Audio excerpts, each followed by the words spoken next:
AI avatar created entirely by artificial intelligence. And in the next few minutes, I will show you the 100 best movies of all time as chosen by actors. Number 1.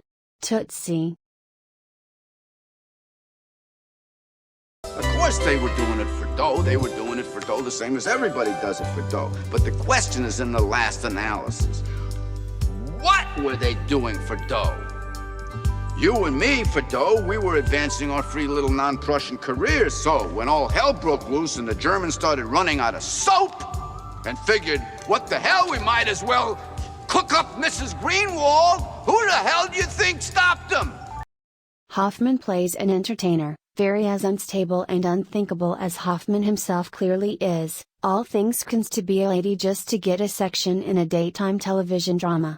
Various scholars traveled every which way under circumstances that were evidently anguishing, yet for once tad of this is obvious on the screen. The tone is intelligent and engaging, with probably the savviest discourse this side of Billy Moore stunning, and a superbly certain-footed exhibition from Jessica Lange, as her/his sweetheart. However, the film never comes quite close to defying its own ramifications. Hoffman's female pantomime is completely honest of woman Edna Everage, and the content's presumption that she would wow female crowds is, best case scenario, crazy, to say the least roughly offending to ladies. Given you disregard this focal foolishness, Tootsie is positively one of the most clean circumstance comedies as of late. However, at that point the field has barely been packed. Number 2. The Godfather. A regular story of mafia people, consolidating a cut-off pony's head in the bed and various endearing family events, as well as pointers on how not to act in your neighborhood trattoria, for example shooting the minds of your co-cafes out all around their fettuccine. Mario Puzo's novel was brought to the screen in grit style by Coppola, who was here going interestingly that piano/fortissimo way of cross-cutting between strict custom and ridiculous assault rifle slaughter that was later to re-emerge in a watered-down rendition in The Cotton Club. See Brando with a significant piece of orange strip. Watch Pacino's cheek muscles jerk infernally on Crazy Style. Follow his ascent from white sheep of the family to sprouting ware and completely fledged miscreant. Sing along to Nino Rota's irritatingly snappy subject tune. Its cleanser operatics ought to never have been introduced independently from Part 2.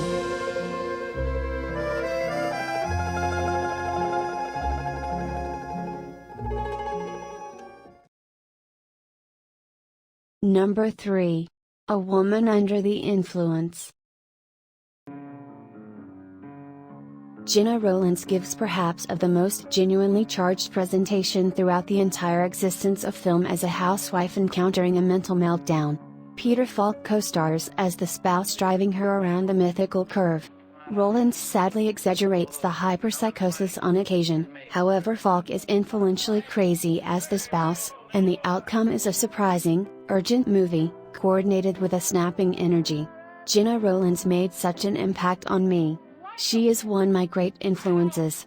Betty Buckley. This is one of the most incredible performances I have ever seen. Gena Rowlands makes me physically tense while watching her downward spiral, but not in a way that she blocks you out. You can see every fleeting thought and feeling flicker across her face and body. Unbelievable. Kyle Saye. Number 4. Cinema Paradiso.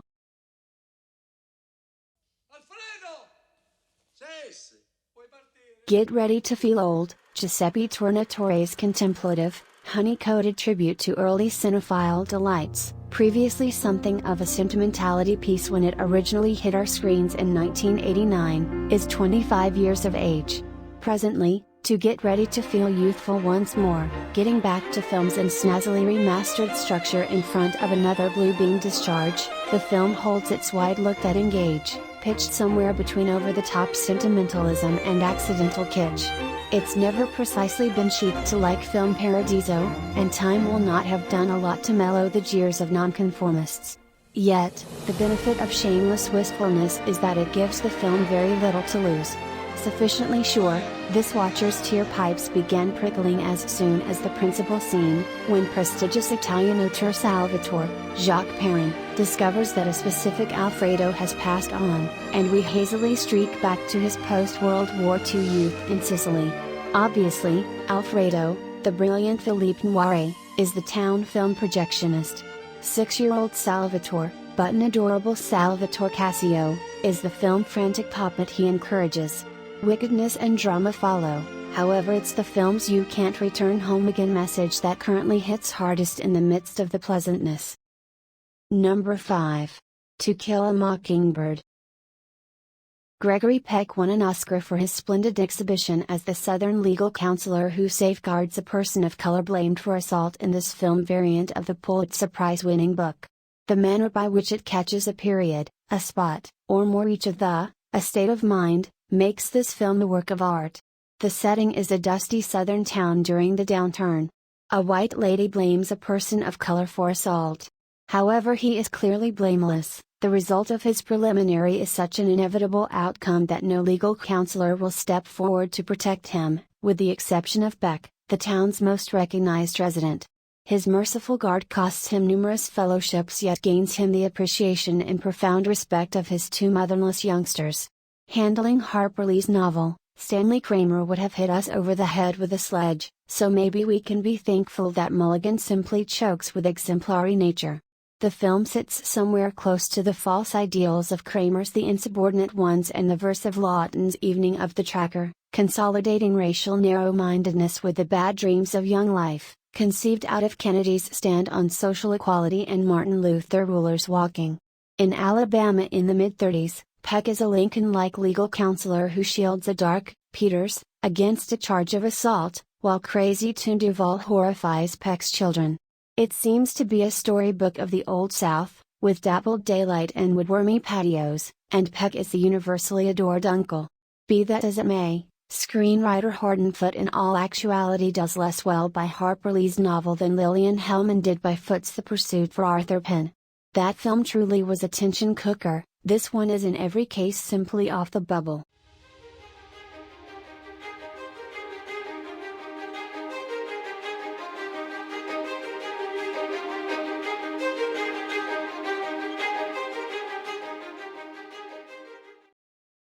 Number 6. The Godfather Part 2. When superfans discuss the predominance of The Godfather Part 2, this isn't only going against the norm. Coppola took Mario Puzo's MASH and obscured it with Nixonian neurosis and the force of political reserved alcoves. The spin-off's wantonness, Michael clearing down on Frito, K, every one of them, is counterweighted by sentimentality, as we see the youthful outsider Vito, De Niro, endeavoring to safeguard his own. In this way we have the introduction of a semi-honorable thought, the local safeguard. However, De Niro, firearm barrel blasting, plays it squirrely, uncertain in the event that awful wheels have been gotten underway. Vito's child will die, a plummet that is the most extravagant the motion pictures bring to the table. The Backup Parent, Part 2 is an exceptionally intense show with an extremely thrilling story, with extraordinary acting and incredible embellishments. I would suggest you watch this movie, but first watch the first exemplary from 1972, The Godfather. The film may not be comparable to the principal film, however is as yet an astounding continuation. The continuation of the adoptive parent adventure with two core interests, the continuous story of the Corleone family, and Michael specifically, and Vito Corleone's, Michael's dad, history. As to continuous Michael Corleone story, around a long time since the occasions closed The Guardian. With the killings of the tops of the other four New York/New Jersey families, the Corleone family has unassailable control in New York. The transition to Nevada went without a hitch and Michael Corleone controls a few lodgings and club in the state. Forthcoming Pentageli, the one who runs Michael's inclinations in New York, comes to Michael, inquiring as to whether he can accept out the Rosato siblings as they are encroaching on Pentageli's turf and financial matters. Be that as it may, the Rosatos are supported by Hyman Roth, a colleague of Michael's and a long-term partner of Michael's dad, Vito Corleone, and Michael declines. An endeavored death endeavor is then completed on Michael's life, in his own home. Michael explores who is attempting to kill him, and suspects that there is a deceiver in his loved ones. In the interim, Michael and Hyman Roth fly to Cuba to conclude some agreements there. The Cuban outing uncovers all. In a story entwined with the current day, we see the history to Vito Corleone. From how his folks and sibling were killed by a were in their old neighborhood of Corleone in Sicily, to his getting away, as a kid, to New York, his grown-up life and his ascent to where Corleone.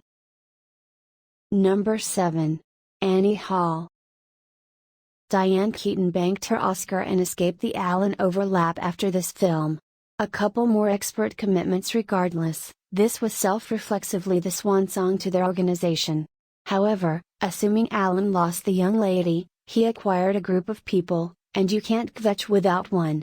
While his prior sketchy messages from Napoleonic Russia, Love in Passing, and the 22nd Century, Sleeper, one slight notice, this parochial, current state, unmitigatedly individual dessert-lured pundits, chatting crowds, Oscar electors. Allen's extraordinary play was to accept his crowd would be, like him, an educated, solipsistic, apprehensive fantasist, simply too complimented to be in any way set up on screen.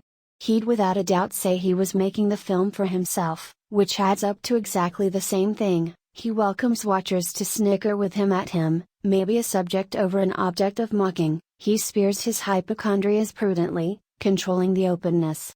It's a restricted methodology, yet glamorizing in its direction, on the off chance that you can't be Bogart smooth regardless. Such an asset of quips is a beginning.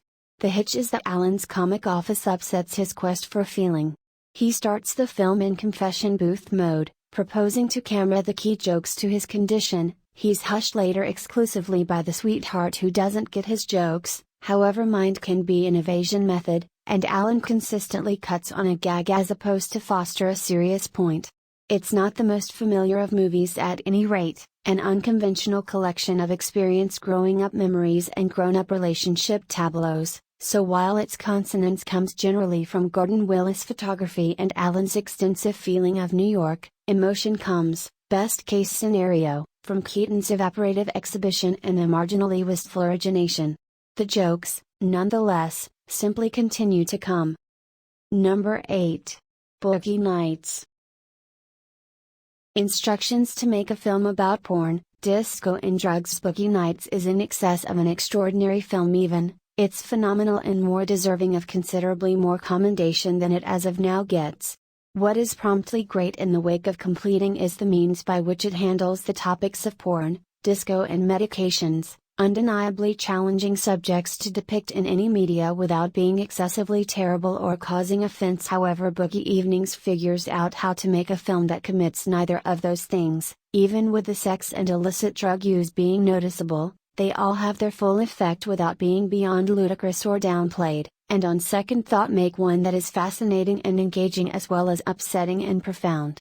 Hardly any movies that incorporate even one of these subjects have prevailed with regards to doing that so well. It looks staggering for a beginning, with a creative dreamlike touch to the lighting and dynamic cinematography, however likewise with the brand name long makes and following efforts that is quickly unmistakable of Paul Thomas Anderson, and brassy costuming. Outwardly the champion is the opening steady cam shot, it's amazing and popular justifiably. The disco soundtrack is an ideal fit, it's irresistible, successfully unpleasant, some of the time delightfully unexpected and furthermore makes one need to hit the dance floor with the characters and nostalgic for the 80s. The screenplay was designated for an Oscar, and with its ideal equilibrium of the silly, the powerful and the dimly upsetting it's a commendable selection. Indeed, even with the tremendous over 2-hour length, it could be contended by some that the film is excessively lengthy. There is once in a blue moon assuming at each of the adult stretch in the story, which investigates the grown-up media outlet and the pursuit of happiness in manners that are frightening, enormously engaging and impactful. Anderson works really hard coordinating, not simply with the recounting the story and keeping the environment reliable yet in addition in making the characters convincing and toward him of entertainers and their cooperation. The acting is quite possibly of the most compelling motivation why Boogie Evenings functions admirably. Mark Wahlberg has never been something more, Anyone who questions his capacities as an entertainer ought to see this, and Burt Reynolds is splendid in one of his vocation's best exhibitions in his Rebound Job. There are shining abandons Heather Graham and particularly Julianne Moore, alongside Reynolds, likewise Oscar-designated, again commendable selections and would have been much worthier champs, and furthermore breathtaking help from Ware Cheadle, William H. Macy, Philip Seymour Hoffman, and immensely engaging John C. Reilly, regardless of whether the job periodically takes steps to strain believability. However, fortunately it never does, and a brilliantly off-the-wall Alfred Molina. Number 9. The Red Shoes. 5 out of 5 stars. The story was at that point dated in 1948, maturing prima ballet performer Victoria, Maura Scherer, ends up conflicted between the disparate requests of craftsmanship and heart, as addressed by two similarly stubborn men, tormented overbearing person and producer Lermontov, Anton Walbrook, and lovelorn writer Julian, Marius Gutting. At the point when they set to the side their disparities and team up, they produce work of stunning excellence. At the end of the day, the stewing strain between them prompts misfortune. The acknowledgement that we're within the sight of virtuoso comes only a couple of moments into The Red Shoes, as a group of excited balletimanes take their places for the debut execution of Lermontov's most recent work of art. They sink into their seats, the thunder around them blurs, a merry on-screen ticker peruses after 45 minutes. And Michael Powell pushes us ahead in time without breaking the shot.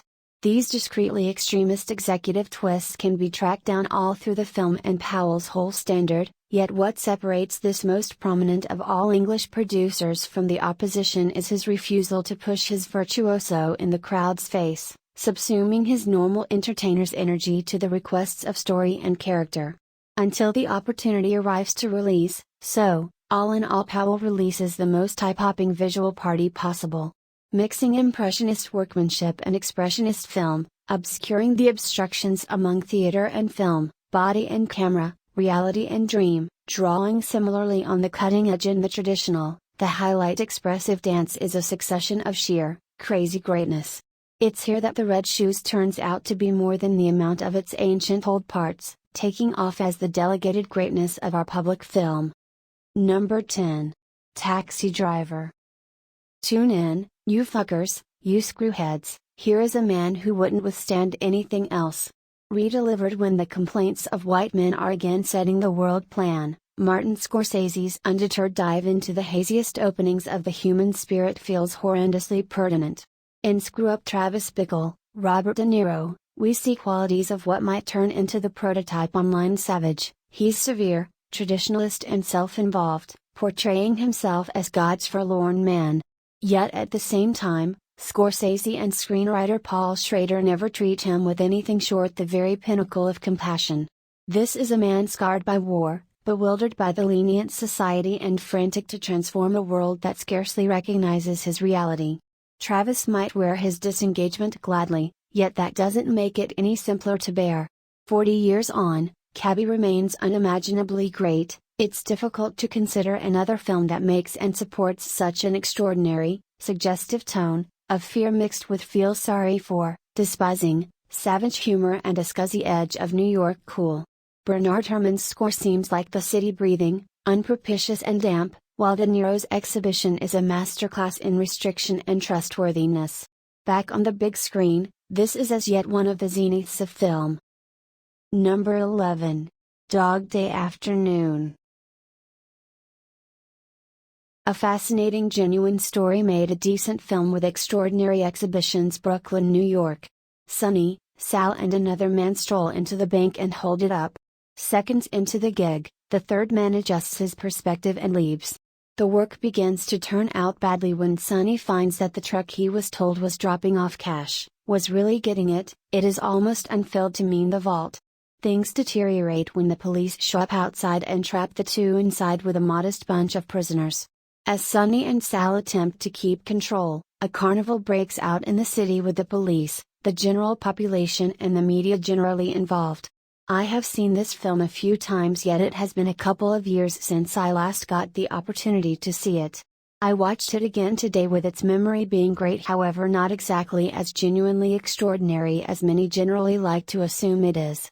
The plot is even more intrigued for it being valid, however it's anything but a simple subject to bring to the screen. While ethically the vast majority can acknowledge looters in films as characters to help, it is a greater move toward acknowledge the sexualities and intricacies of these characters and to get behind them. Anyway, the film really figures out how to make this very moving and troublesome, in addition to the fact that we feel for Sonny yet the film is reasonable for him and, all the more amazingly, Leon. It would have been not difficult to transform this relationship into a joke, yet the content permits it to be finished with responsiveness. The remainder of the film catches the feeling of carnival and media taking care of craze well as being very tense and agreeable to watch. The film's solidarity is its exhibitions and, specifically, Pacino in a presentation that is both conspicuous and downplayed at various times. He is a genuine individual, and it is shockingly that, regardless of the disclosures about Sonny, he never loses the crowd. Cazale is great here too, however another way, a basic, thoughtful person. His hit rate is astonishing when you believe that he was just ever in a modest bunch of movies and they were all really astonishing, yet it's difficult to tell how great an entertainer he was truly. Turning is great and Help and the remainder of the cast are very great, yet it is Pacino's film and he oversees well with the yelling, the quiet and the intricacies of his characters. In general, this isn't one of the most outstanding movies made, yet it is positively an excellent recounting this genuine story. The film manages both the strain of the circumstance yet in addition the basic stories and characters, much more astounding for the period it was made in. It makes an extremely adjusted show of the gay characters. The course is generally excellent and the exhibitions are great overall, however it is Pacino's film and he does very well with it.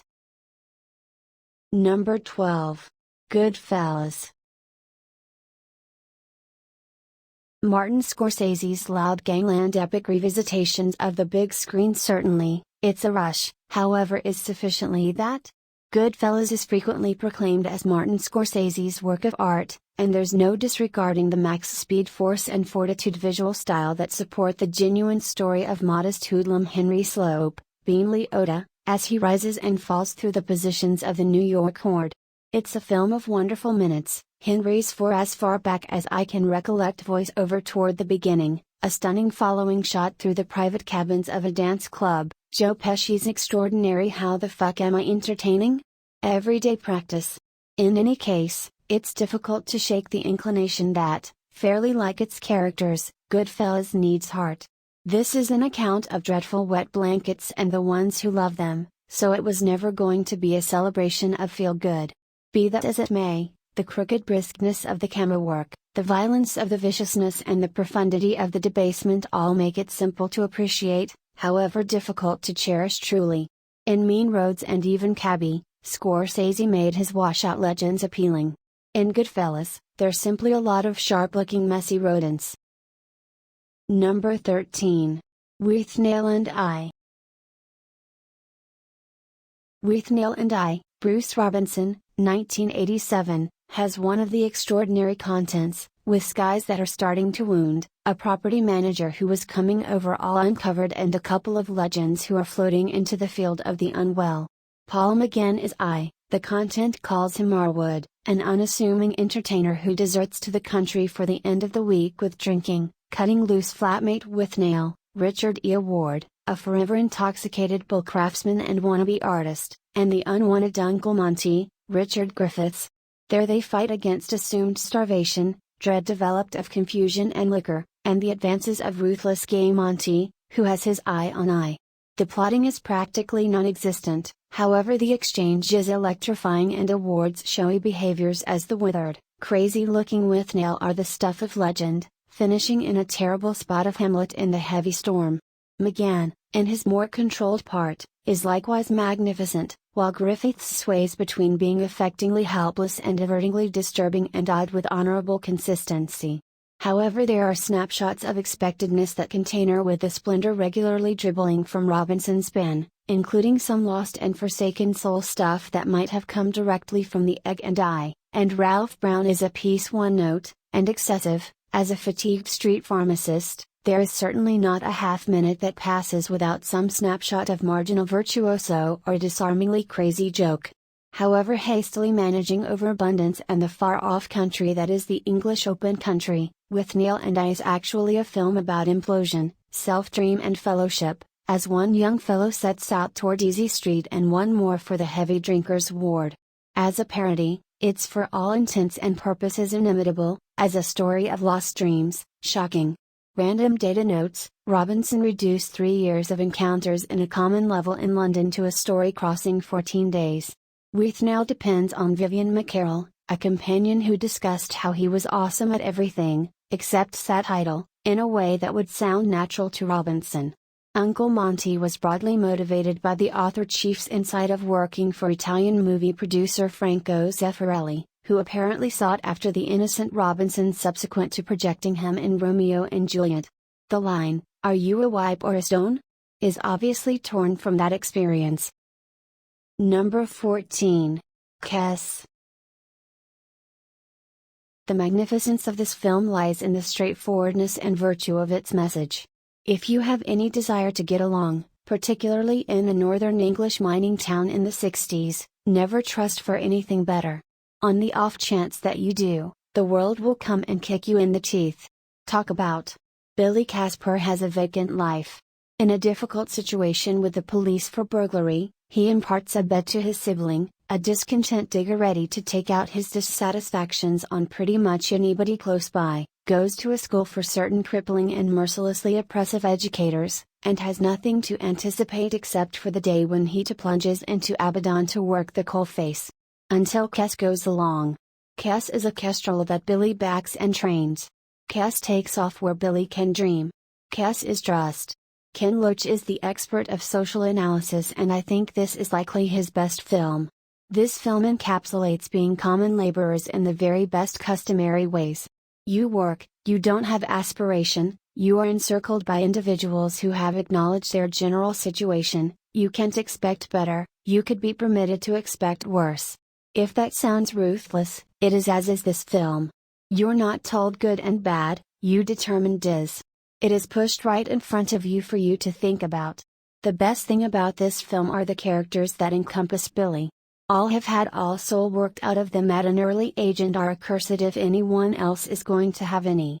The educator's easygoing and surrendered fierceness, living what survives from their fantasies by playing against the young men on the football field and envisioning they are Bobby Charlton, despite everything losing, is impeccably shown. The businessperson's going along with of adolescent energy since he realizes it won't stand the test of time. Furthermore, most Billy's siblings' angry melancholy. His soul has been newly squashed, it actually irritates. Also, in the midst of this agony sparkles Billy and Kes. They take off over this horrible, like Andy Dufresne takes off when he plays drama to the Shawshank detainees. Ken is letting us know trust is a gem to be loved, particularly when it is encircled by those wishing it squashed and covered. You should see this film, particularly on the off chance that you've seen The Shawshank Recovery.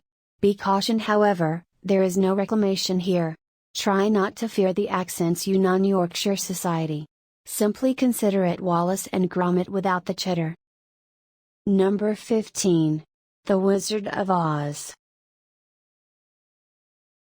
Judy Laurel's depiction of Dorothy, Dorothy's weirdo Oz companions, Someplace Over the Rainbow, and the remainder of this fine creation of the Wizard of Oz have lost bit of their sorcery throughout the long term. While it has become strangely in vogue lately to scorn this sort of work of art, Blameless Dream, the actual film has matured quite well, and it is probably going to hold a thankful crowd for quite a while to come. There's no question that piece of the allure of the story and the characters comes from them being such lifelong companions to so many film fans. However, there are likewise valid justifications why they have persevered for such a long time, and have had the option to hold up even in the wake of turning out to be so recognizable. In spite of the fact that Dorothy is definitely not an especially mind-boggling character, she addresses a guiltless however profound longing that is not difficult to relate to. In like manner, the Oz characters are sufficiently unusual to stay fascinating, yet there is a center of substance that again is not difficult to have faith in. Who doesn't feel that the individual could use something like something that Dorothy's companions need? The transformation from the first story is done very well, pursuing fine decisions for the characters and episodes that would chip away at film. The settings and enhanced visualizations may not dazzle the fans of the present PC symbolism, but rather in their time they surely showed a lot of expertise in arranging, and even now, in their own specific manner they are more convincing than are a large portion of the PC deceives that have become so abused. The famous story has likewise been utilized for various later transformations, and some of them have had a few valid statements of their own. Be that as it may, this wizard stays by a wide margin the most great of the renditions of the exemplary story. Number 16. On the Waterfront. On the Waterfront is fundamentally the tale of one man, Terry Malloy, a youthful dock laborer with a tad, and fruitless, experience as a fighter yet not much knowledge or purpose. He burns through his time around the docks, enigmatically malcontented about his life and uncovering a delicate follow in his generally extreme way as he tends his pigeons confined on the top of his humble structure. His sibling Charlie, Paul Steiger, a smooth-deaf legal counselor, works for the nearby Dockers Association, headed by Johnny well-disposed, Lee Jacob. The pompous crowd chief cordial checks out Terry and attempts to make things simple for him. He likewise exploits Terry by including him in the killing of an uncooperative docker uninformed about their dangerous goals. Terry lays out the snare for the one who is tossed from a rooftop since he permitted himself to be evaluated by a wrongdoing exploring commission. Terry's distance from the screwy association pioneers begins when he meets the dead man's sister, Edie, Eva Marie Holy Person, and understands the sorrow he has brought into her life. She asks his assistance in dealing with the extortionists, as fathers Barry, Carl Malden, a cleric of complete goodness and rightness. Brando's ethical problem was wonderfully attracted the film. He's a conventional man tracking down the mental fortitude to stand up and be counted as depicted by Brando. He is touchingly reasonable. The remainder of the cast is phenomenal. Cobb is incredibly great as the animal wrath manager who threatens the specialists into quietness, persevering relentlessly to keep up with his influential place on the docks. Paul Steiger gives his best exhibition as the smart and smooth deft legal counselor who works for the Neighborhood Dockers Association. Eva Marie Holy Person figures out how to make the blood go through Brando's valves, resuscitating and making a heart that never existed. Carl Malden is hard and clear as the extremist Catholic cleric who keep empowering different longshoremen to affirm, impelling Brando to battle for his rights regardless of the cost rather than be a pawn in a merciless arrangement of payoffs and killings. On the Waterfront is one of the incomparable American movies, not just on the grounds that it fearlessly spreads serious areas of strength for and on the infringement of equity, but since it is a strong piece of film, which push forward an exemplary investigation of man's liability to his kindred man. The Filminate Institute grants. Number 17. The Shining. A classic horror from a master director. At the point when Jack Torrance, Nicholson, is extended to an employment opportunity as winter overseer for the Neglect Lodging, he acknowledges it as a chance to deal with his original in a separated climate. He is recounted accounts of the last overseer going distraught and butchering his family, however isn't discouraged. He shows up at the Neglect Lodging with his significant other, Duval, and youngster Danny, Lloyd, and is displayed around the inn by the cook, Scatman Crothers, who has the endowment of discernment. The cook cautions Danny that the inn can be of specific risk for those with the gift. It's inevitable before Jack starts to act progressively unpredictable. This is one of Jack Nicholson's best jobs. His undeniably off-the-wall character is entertaining and unnerving in practically equivalent measures. Duval assumes the part of the threatened spouse very well. She seems as though she's really loaded up with dread, however doesn't have much else to do.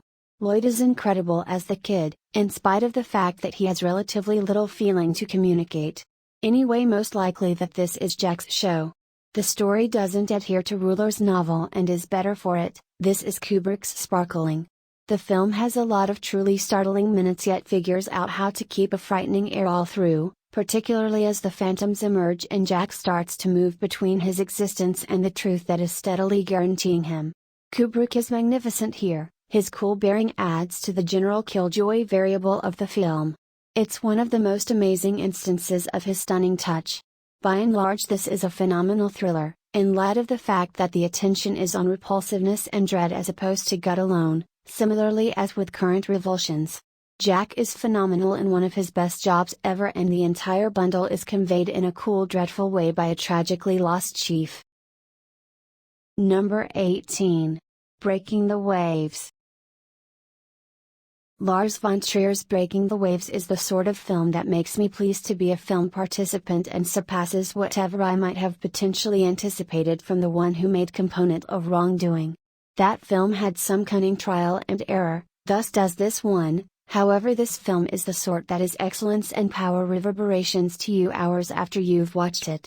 This is a flooring showstopper that depicts a lady's journey to satisfy God and does as such with the intricacy and profound force of a Bergman film, also the way that the film depicts a lady's extraordinary experiencing in a world harshly managed by men with the force of a Dreyer film.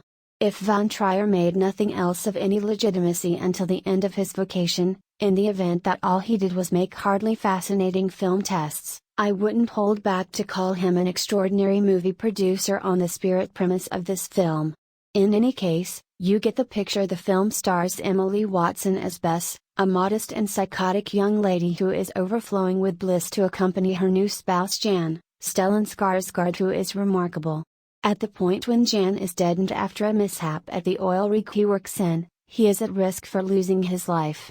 He persuades Bess to see others, and Bess needs just to make him cheerful and to demonstrate to God that she cherishes him.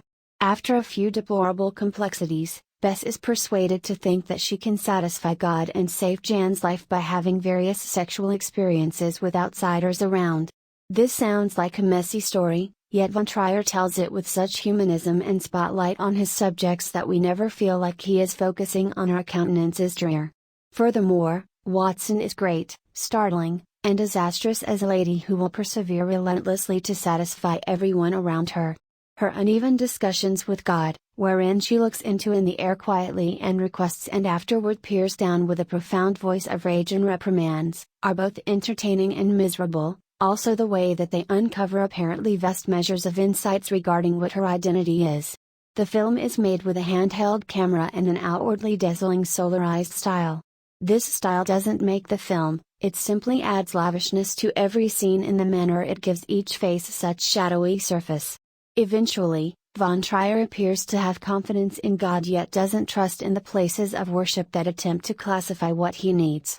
This works due to von Trier's always energetic longing to comprehend how one can satisfy God under shocking terms. The epilogue, that takes the generally extraordinary material to another level and shows how motivated von Trier is, begins with a snapshot of miserable incongruity and afterward jumps to the skies with a picture that fills the most skeptical individual with questions and the more strictly profound individuals with trust.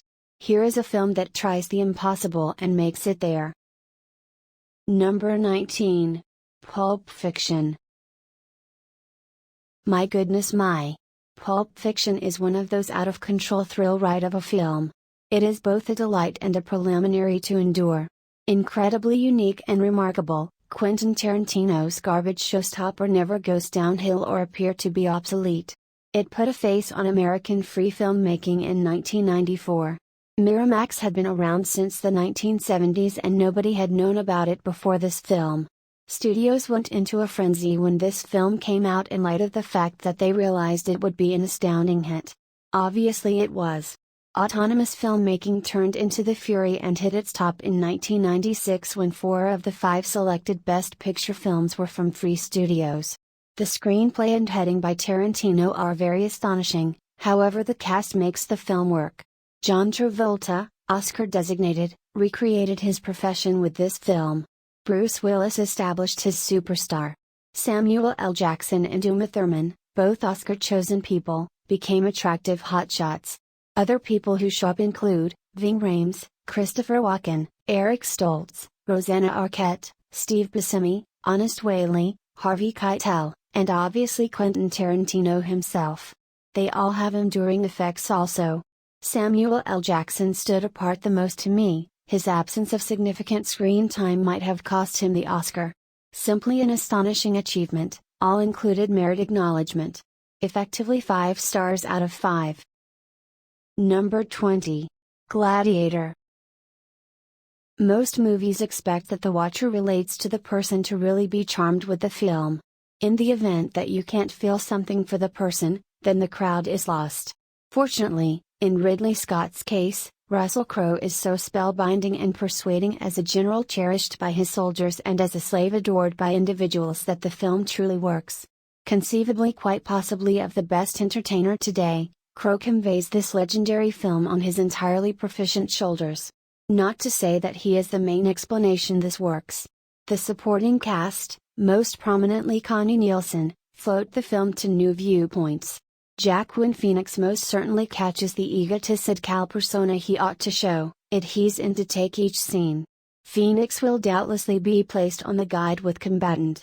Be that as it may, the genuine sparkling star in this film are the unbelievable activity groupings which shock the watcher right in with the initial arrangements, as Maximus' actual worth to the Roman domain is shown. Scott's camera work inside these finished successions takes a cutting-edge contort that truly works for the horrifying scenes. Crowe will currently get the regard he merits for this colossal execution. Gladiator capitalizes on its 2.5 hours, denoting a victorious rebound for the long failed to remember legends of the exemplary long stretches of film. Number 21. La Haine.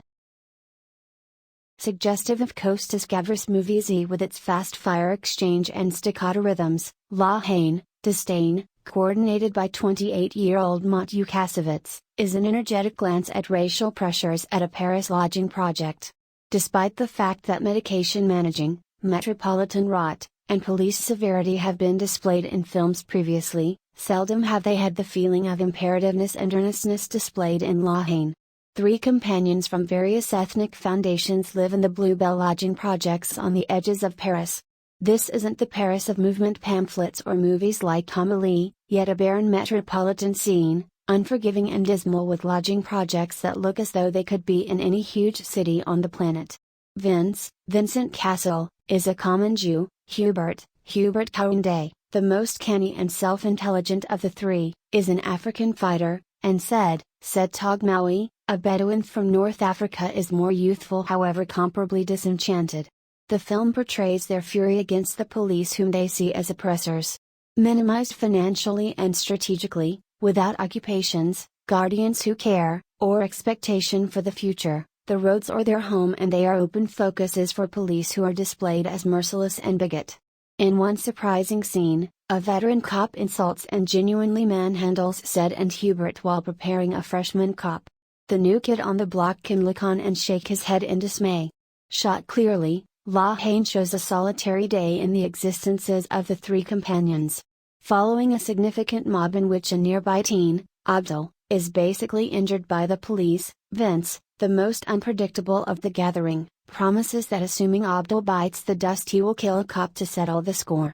Hubert needs to limit him, and Said doesn't appear to mind one way or the other, as long as he can get his cash from a street pharmacist named Snoopy. At the point when Vince tracks down a Smith & Wesson .44 lost by the police during the mobs, the twisting of savagery heightens and works toward an essential end. La Haine offers no answers for social issues except for plainly shows the resentment and dissatisfaction of individuals who feel caught by their conditions. In its portrayal of a general publican drop, it likewise has promptness. 3 weeks after the film was delivered, riots broke out in the Brixton part of London, following the demise of a youthful person of color in police guardianship. However, it is a reminder for activity on society's developing whole among rich and poor. La Haine offers a strong expression that viciousness settles nothing and that disdain generates disdain. Somebody ought to pass the word to a couple of the world chiefs. Number 22. Jaws. Is there such an incredible concept as an ideal film?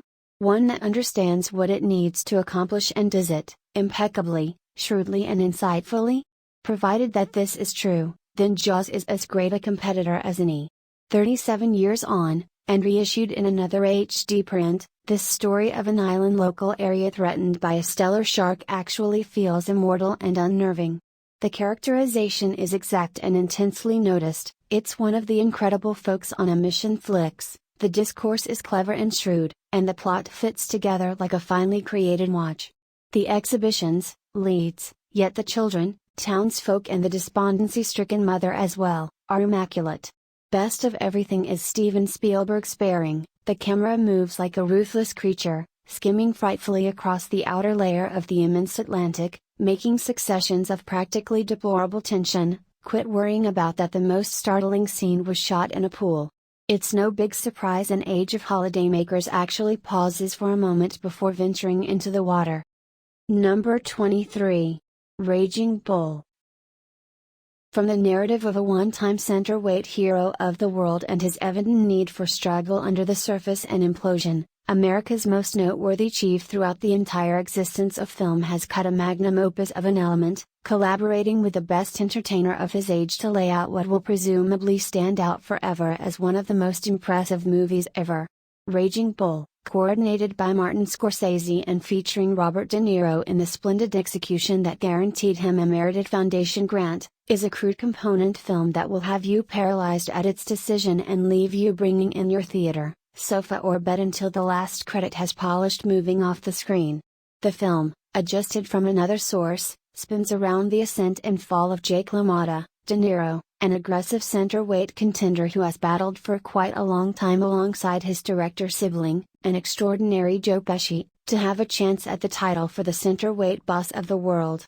Baffled with himself and the existence that he's needed to lead, LaMotta presents the perplexing psyche of a reckless man whose cruelty and pointless nature drive him away from everyone individuals on the planet that adoration him and at last change him from an award contender into an overweight scum with only whatever he might be wearing.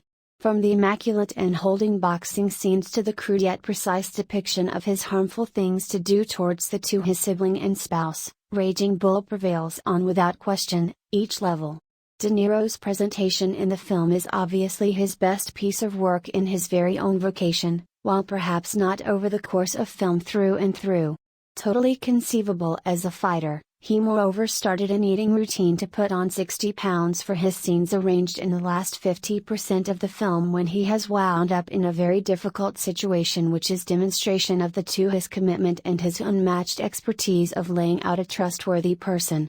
Joe Pesci is totally splendid as his depiction of Jake's sibling, Joey LaMotta, and taking into account the way that was one of his most memorable element films at the center of attention, he totally conveys a person who cherishes his sibling obviously yet who likewise has unseen conflicts in regards to his own tendency and his strategies for managing his sibling. I went gaga for Joe Pesci because of his presentation here, and he is plainly one of the more skilled and gifted entertainers inside Hollywood. Scorsese is additionally in excellent condition, and you can feel his presence, his splendor and his firm commitment to showing you the reality and seasons of Jake LaMotta in each and every piece of film introduced to you on the screen. Martin Scorsese shows the justification for why he is viewed as by a larger number of people to be film's most noteworthy movie overseer ever as he takes you on an excursion of Jake LaMotta's own and public presence. Scorsese forgets about nothing, and his splendor clearly exists in the way that he can show everything about a person in the easiest of scenes to cause you to relate, all the while cause you to grasp the different essential layers of such a disgusting person in film history.